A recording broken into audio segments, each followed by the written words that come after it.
Back in the lab again. What's up guys, Lou here, back with another video, and today I am excited to bring you the new Moto G from Motorola. This was shown off yesterday for the first time, and now we have the retail packaging right here on Unbox Therapy. This is a very exciting device for a number of reasons, but for me the biggest one is the package, the overall value, what you get for your money. This retails for $179 unlocked. So this device is actually IPX7 water resistant. That means it can withstand immersion in up to 3 feet of fresh water. Don't get salty on it. For up to 30 minutes. If you drop it in your toilet, you're still good to go. Water damage kills a ton of phones. It ain't gonna kill your new Moto G. It is a 5-inch HD display, so it's 1080p. It's got Gorilla Glass for a little extra durability there. Got a new 13 megapixel camera on the back and a 5 megapixel front-facing camera. These are really interesting specs for this price point. It's also got a relatively pure Android experience. Motorola calls it pure Android. There are some Motorola pre-installed functions, though they are fairly lightweight and they don't really interfere with the overall OS. So inside the box, you're greeted with the device first. It is LTE capable, also that IPX7 that I mentioned before, 2500 or just under 2500 milliamp hour battery, MicroSD expansion. Now the back is a new material.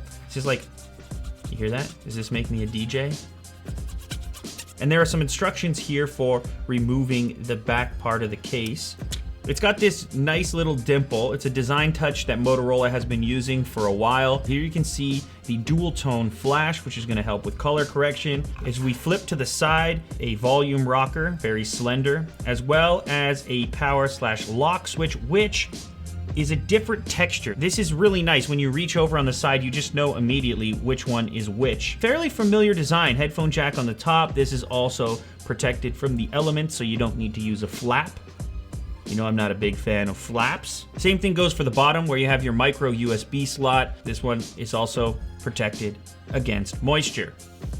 There we go. Very similar to the previous gen. There's your forward-facing camera up top. Pulling off the back of the device, you'll see there are a couple of rubber gaskets. These protect the susceptible areas of the device, the microSD card slot, as well as the SIM tray. This is the 8GB model of the device, but who cares when you have that affordable microSD expansion? Let's check out the other items inside the box. Motorola charge brick, a little bit of paperwork. That's about it. New little intro screen here. Very nice.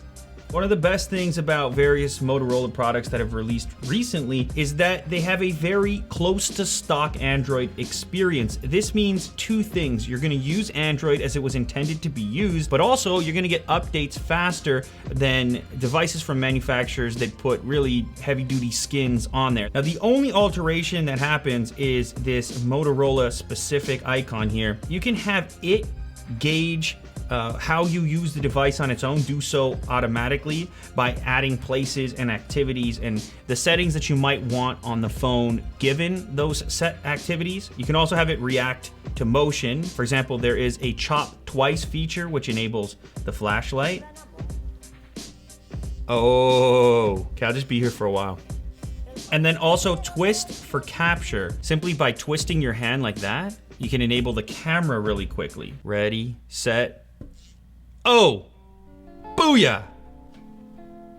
Now notifications is another thing that Motorola has done well on this device and previous ones, where you can simply look at your display, tap it, and see your notifications without having to turn on the whole screen, which can drain some of your battery life. Now this screen is 1080p. Yes, there are Quad HD displays out there, however not usually in the $179 range. At this screen size, 1080p is really fine. Now the next big question is the camera, and as I said before, it has been improved. It's now a 13 megapixel shooter on the back. Snap a few here. It's pretty quick. Front-facing camera looks pretty high quality too.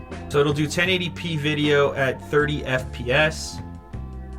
No 4K, but again, how dare you complain, the device is $179. Oh wow, that's like some kind of a Inception situation there. There's me again, there's me recording me, and me recording me again. All right, so the package looks pretty compelling at this point. $179 which really puts it in a class that's much different than the flagships that are out there, as I'm sure you're aware, but you're still getting most of what makes modern smartphones good, including some things that aren't even on flagships, like that water resistance. So speaking of that water resistance, let's go ahead and test that theory. Why does this feel so exciting right now? Okay, so before you do this, you want to make sure that that back cover is installed correctly. All right. Oh my goodness.